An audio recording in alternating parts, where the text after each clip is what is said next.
অনেকেই ঈদ করতে, কোরবানির ঈদ করতে, ঈদুল আজহা পালন করতে বাংলাদেশে গিয়েছেন। আবার অনেকে হজ করতে মক্কায় আছেন। তাদের অনেকেই হোম কেয়ার পেতেন, কিন্তু তারা আসার পরে তাদের মধ্যে এই হোম কেয়ারটি পরিবর্তন হয়ে যাওয়ার কোনো আশঙ্কা রয়েছে কিনা? যদি কেউ এভাবে মোর দেন 2 মাস 3 মাস 6 মাস থাকে, তাহলে আবার এসে আবার নতুন করে তাকে শুরু করতে হবে। বেশিরভাগ ক্ষেত্রে দেখা যায় যে রিনিউয়াল করে না অনেকে। যেমন প্রতি বছর কিন্তু এটা রিনিউ করতে হবে, এটা মনে রাখতে হবে।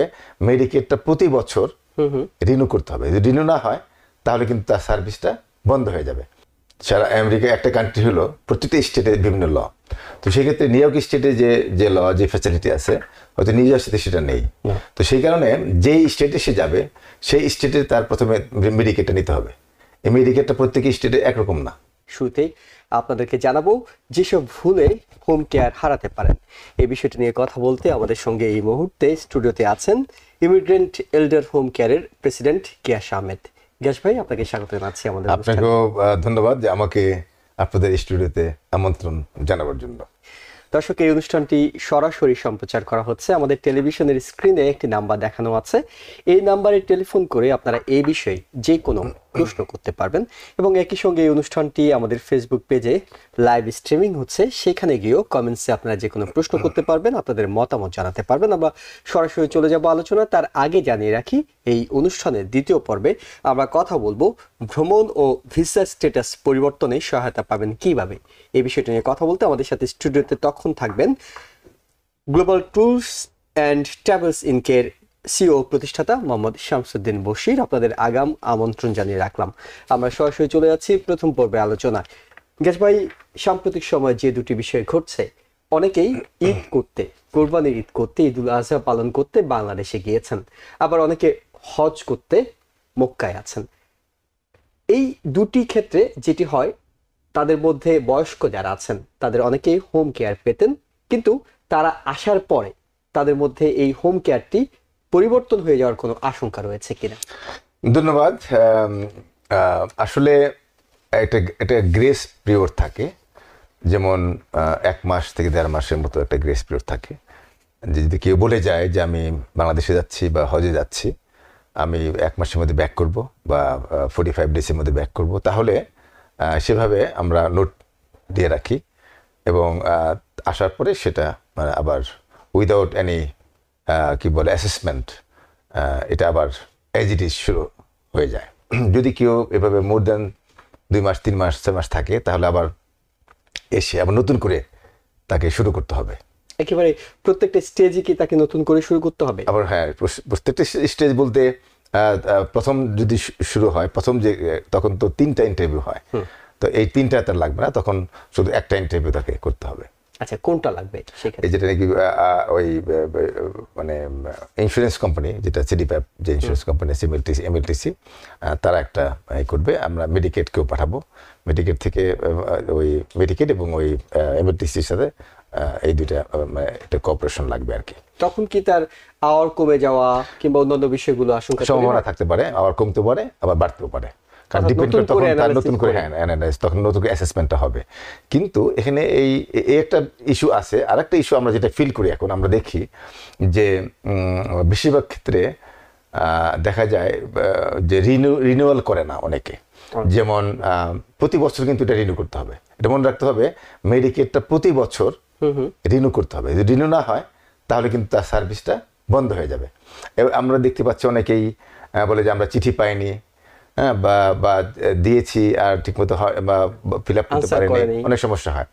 তো এটা তাদেরকে, যারা নাকি সার্ভিসটা নিচ্ছেন, তাদেরকে জানতেই হবে যে এটা প্রতি বছর রিনিউ করতে হবে। যদি কোনো কারণে মেলিং অ্যাড্রেস মিসিং হয় বা পরিবর্তন হয় অথবা মিসিং হয়, কিন্তু আমাকে মনে রাখতে হবে যে আমাকে প্রতি বছর রিনিউ করতে হবে, এটা আমার দায়িত্ব। অথবা আমি তো লুজার হব। এখন ইদানিং কিন্তু মেডিকেটে অনেক ট্রাফিক, কারণ বিগত কয়েক বছরে প্যান্ডেমিকের সময় তারা ওই উইদাউট আস্কিং যে পেপারস ডকুমেন্ট, তারা অটোমেটিক রিনিউ করে দিয়েছে। কি বলে, প্যান্ডেমিকে হয়তো তারা মনে করতে পারে অনেকেই যে এটা তো অটোমেটিক রিনিউ হচ্ছে, আমার হয়তো অটোমেটিক হবে। এটা কিন্তু না, ইদানিং কিন্তু আর অটো রিনিউ হচ্ছে না। অতএব আমি 3-4 বছরের একটা অভ্যস্ততা মানুষের মধ্যে দাঁড়িয়ে গেছে, এটা তো হচ্ছে রিনিউ। আমরা এটা কিন্তু ফিল করছি, ফেস হচ্ছে আমাদের অফিসে, যে এই গত 5 বছর যাবত যেটা অটো রিনিউ হচ্ছে, ইদানিং আর অটো রিনিউ হচ্ছে না। এখন অনেকে মনে করতে পারে আরে আমি তো অটোমেটিক রিনিউ হচ্ছে 5 বছরে, আবার এটা কিসের চিঠি আসলো, হয়তো ইগনোর করতে পারে। তো এটা কিন্তু সমস্যার সম্মুখীন হচ্ছে অনেকেই। এটা মাস্ট এখন রিনিউ করতে হবে, এবং রিনিউ করতে গিয়েও অনেকে সময় বেশি লেগে যাচ্ছে, কারণ লাস্ট মুহূর্তে আমি যদি পাঠাই তাহলে কিন্তু আমার সার্ভিসটা রিনিউ হচ্ছে না অন টাইমে, কারণ অনেক ট্রাফিক। এখন দেখা যায় হাজার হাজার application, renewal application, new application পড়ে আছে। এক্ষেত্রে চিঠি পাওয়ার সাথে সাথে আর কাল বিলম্ব না করে চিঠিটা ফিল আপ করে পাঠাইতে হবে অ্যাপ্লিকেশন। এবং এটা তো সম্ভবত আপনাদেরও এই অভিজ্ঞতাটা আছে, যখনই আসলে ইন্স্যুরেন্স থেকে চিঠি আসে বেশিরভাগ ক্ষেত্রে আমাদের মধ্যে একটা প্রবণতা দেখা যায় যে ওই চিঠিটা আসলে পড়ে দেখারও প্রয়োজন বোধ করে না। ইন্স্যুরেন্স প্রচুর চিঠি পাঠিয়ে থাকে, সো অনেকে বিরক্ত হয়ে এইসব চিঠি পড়েন না। কিন্তু আপনাদের অভিজ্ঞতা কি, এইসব চিঠিগুলো কি আসলে পড়া দরকার? অবশ্যই পড়া দরকার, বা প্রত্যেকটা চিঠি পড়া দরকার। অনেক সময় দেখা যায় যে, আমি একটা উদাহরণ দিই, আমি একটা চিঠি মনে হচ্ছিল এটা একটা জাঙ্ক চিঠি, কিন্তু আমি যখন খুলে দেখি যে একটা চেক আছে আমার, কারণ হয়তো আমার কোনো একটা গাড়ির ইন্স্যুরেন্স ছিল, গাড়ির ইন্স্যুরেন্স কোম্পানির সাথে তার সাথে আমার ইন্স্যুরেন্স যখন ক্যান্সেল হয়ে গেল, দেখা গেল যে আমার একটা ডিউ, আমি হয়তো 6 মাসের পয়সা অ্যাডভান্স দিয়ে ফেলেছি। এখন আমি এটা ক্যান্সেল করে অন্য একটা কোম্পানিতে গেলাম, তাহলে হয়তো আমি এই 5 মাসের পয়সা বা 6 মাসের পয়সাটা আমি তো পাবো তার কাছে, আমি তো তাদের সাথে নাই, আমি তো অ্যাডভান্স দিয়ে ফেলছি। তো ওই টাকাটা আমাকে তারা রিটার্ন করেছে। তো অনেক সময় দেখা যায় ফেক চিঠি বা জাঙ্ক চিঠি মতো লাগে, চিঠি পড়া উচিত, অনেক সময় চেক থাকতে পারে। ওকে, তো সেটাই আর কি। আর তাছাড়া বিশেষ করে এই মেডিকেলের যে ফর্মটা, এটা অনেকে অভ্যস্ত যে অটোমেটিক রিনিউ হয়েছে, হয়তো এটা কোন কিসের চিঠি। অনেক সময় মেডিকেল থেকে অনেক চিঠি আসে, সেটাই বলছিলাম যে প্রচুর চিঠি আসে। ওবামা কেয়ারের অনেক চিঠি আসে, প্রতি মাসে আসতেই থাকে চিঠি। তো এই চিঠি যদি ওই রিনিউয়াল চিঠির মতো মিলে ফেলি, মনে করি যে হ্যাঁ রেগুলার চিঠি আসতেছে, এটা রিনিউয়াল চিঠি, এটা ইম্পর্টেন্ট না, এটা কিন্তু ঠিক না। অতএব আমি মনে করি যে এখন প্রত্যেকটা মেডিকেলের চিঠি পড়তে হবে।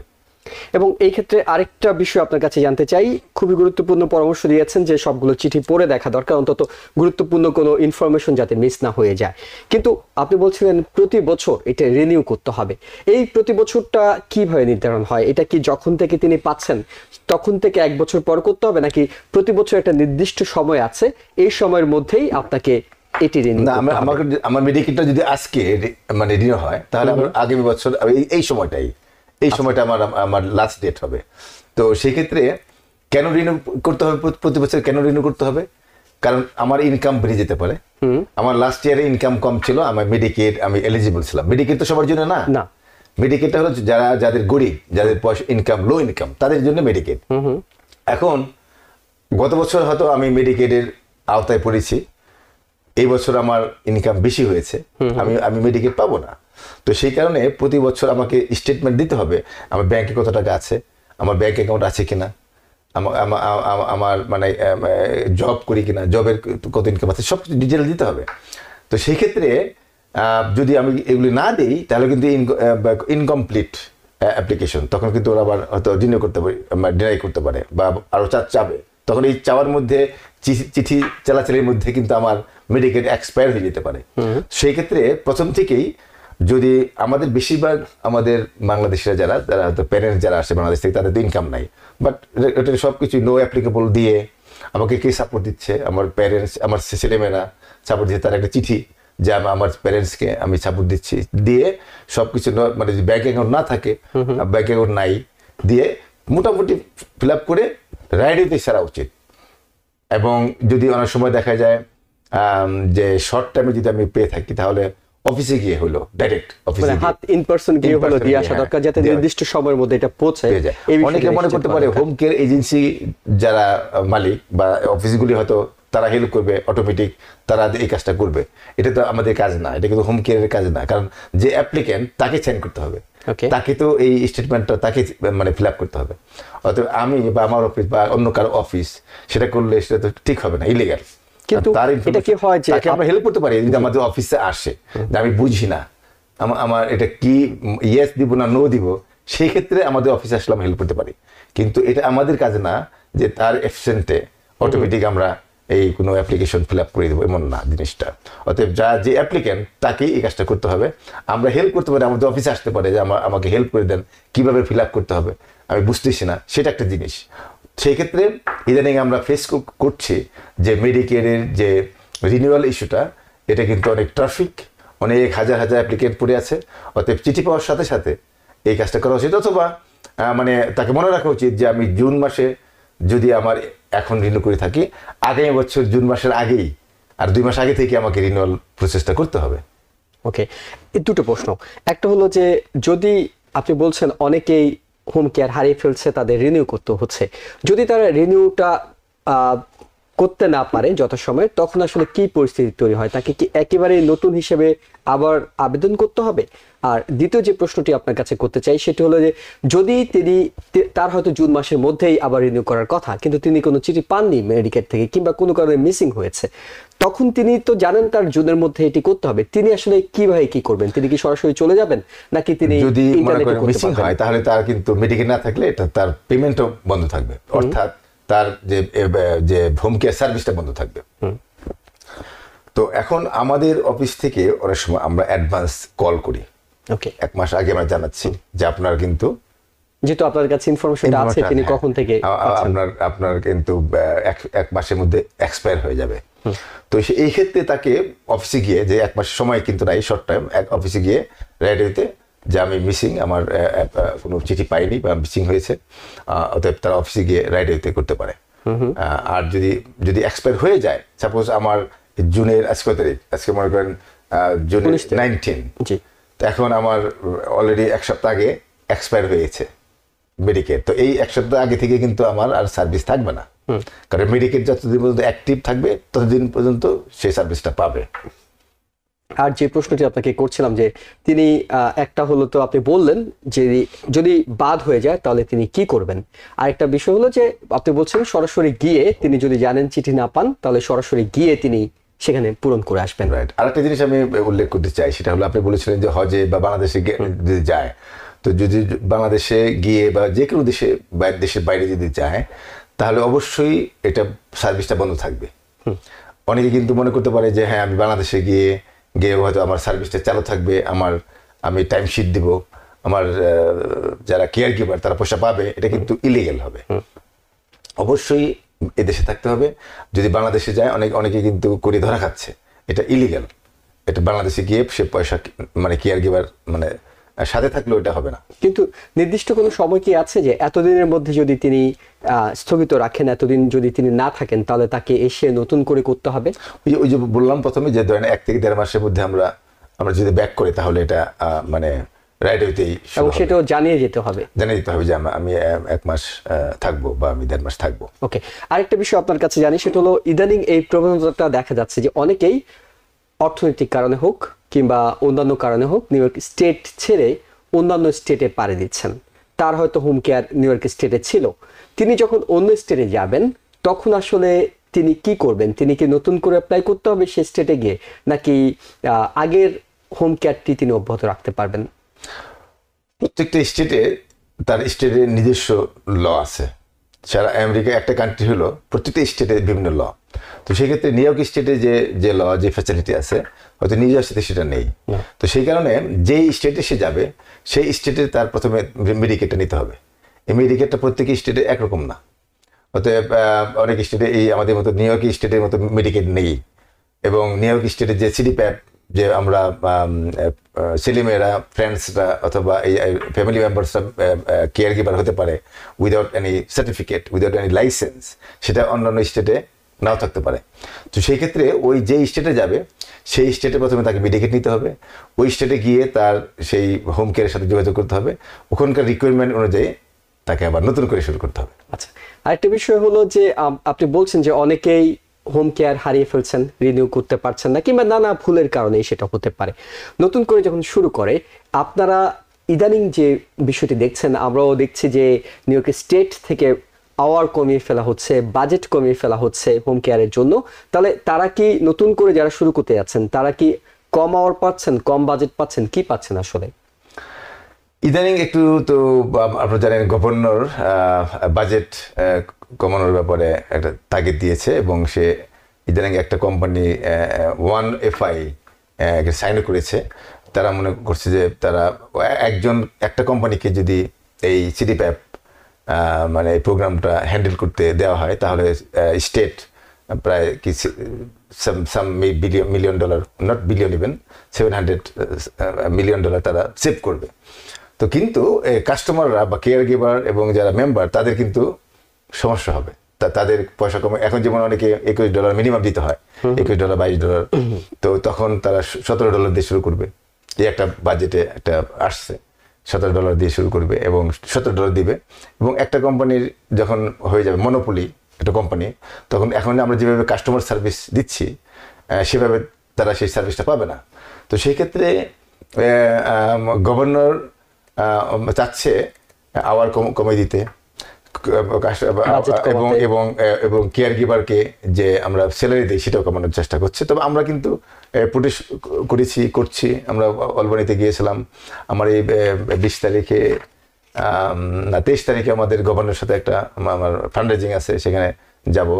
তো সেই ক্ষেত্রে মানে যারা মেম্বার, যারা কেয়ার গিভার, তাদেরও সচেতন হওয়া উচিত। তাদেরও তাদের লোকাল যারা যে সমস্ত অ্যাসেম্বলিম্যান আছে, সিনেটর আছে বা গভর্নর অফিসে, তারা কল করতে পারে, ইমেল করতে পারে যে আমরা মানে যেভাবে আছি সেভাবে আমরা থাকতে চাই, আমরা সিঙ্গেল এফআই বা মনোপলির কাছে যেতে চাই না। এই ধরনের আমরা, এটা কি পরিবর্তনের আর কোনো সুযোগ আছে?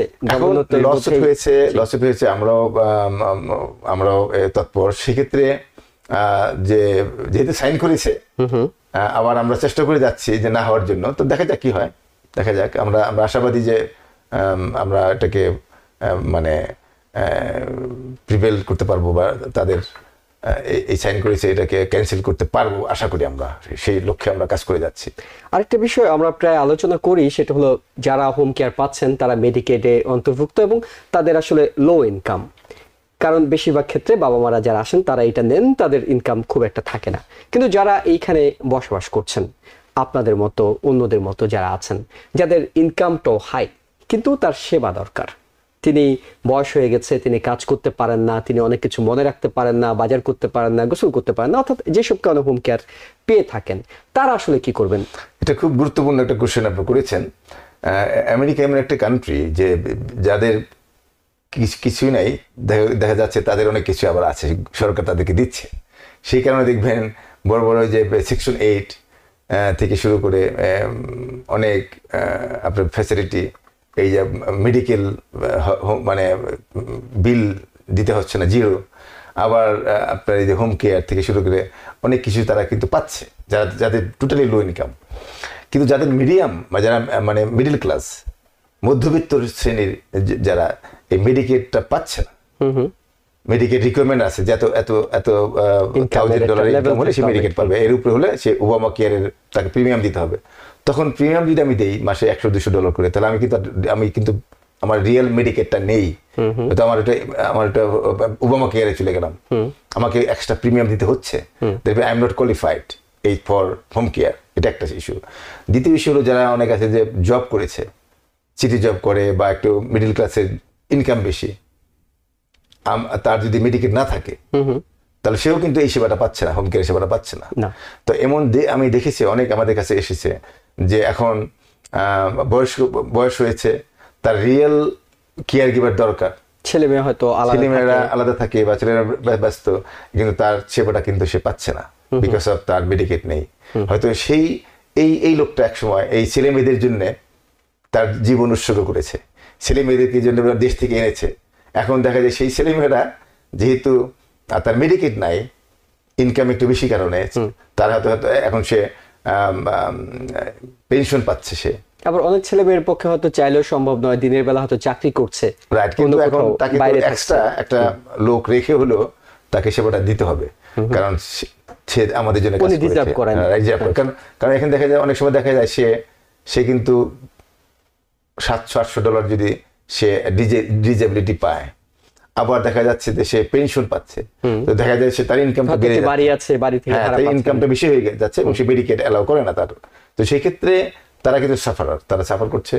কারণ এখানে মানে শুধু যার স্টেট মেডিকেড যারা থাকবে 100% মেডিকেড, তারাই শুধু এই হোম কেয়ারের সার্ভিসটা পাচ্ছে। তারা কি অন্য কোনো সেবা পাওয়ার সুযোগ আছে? অন্য কোনো সেবা পাওয়ার সুযোগ নেই, তাকে পার্সোনাল প্রাইভেট পে করতে হবে, প্রাইভেট কেয়ার গিভার। আর যদি অনেকের আছে যে মেডিকেড নেই, কিন্তু হয়তো এক সময় তার ইনকাম ছিল, হয়তো মেডিকেড নেই, তার মেডিকেয়ার আছে, আর তার ডাক্তার দেখাতে তার সমস্যা নাই, কিন্তু হোম কেয়ারের সমস্যা, সে আবার নতুন করে অ্যাপ্লাই করে সে যদি প্রমাণ দেখাইতে পারে যে তার ইনকাম নেই, সে বিলো ইনকাম তার, তাহলে আবার চেষ্টা করলে সে আবার পেতে পারে। সেই কারণে অভিজ্ঞ যারা মেডিকেড অ্যাপ্লিকেশন অ্যাপ্লাই করে, মেডিকেলের যারা অভিজ্ঞ তাদের সাথে কথা বলতে পারে তারা। জি, গিয়াস আহমেদ ভাই অনেক ধন্যবাদ। অনেকগুলো গুরুত্বপূর্ণ বিষয়ে আমরা কথা বলেছি, বিশেষ করে বাংলাদেশি কমিউনিটি যারা হোম কেয়ার পাচ্ছেন কিংবা যারা হোম কেয়ার নেবেন বলে ভাবছেন কিংবা যারা ভবিষ্যতে হোম কেয়ার পাওয়ার যোগ্য বিবেচিত হবেন, তারা হয়তো এই শো থেকে যে তথ্যগুলো দেওয়া হয়েছে সেগুলোকে বিবেচনায় নিয়ে আপনার যথাসময়ে হোম কেয়ারটি রিনিউ করতে ভুলবেন না, এবং নির্দিষ্ট সময়ের বাইরে যারা দেশের বাইরে থাকবেন তারা আসলে এই বিষয়টিও মাথায় রাখবেন যে কোনো রকম অসাধু উপায় অবলম্বন করবেন না, যথাযথ কর্তৃপক্ষকে জানিয়েই আপনি দেশ ছাড়বেন, এবং আসার পরে যাতে আপনার হোম কেয়ারটি বাতিল না হয়ে যায় সেই বিষয়গুলো গুরুত্বের সঙ্গে বিবেচনা করবেন। Because people sneeze. Because not everyone washes their hands. Because kids touch a lot of things. Set a date to get your COVID shot and RSV if eligible. Because if you're wondering, should I get my COVID shot? Think about other people. Learn more at nj.gov/health/vaccines. New York থেকে সম্প্রচারিত TVN 24 television বিশ্বজুড়ে বাঙালির কণ্ঠস্বর।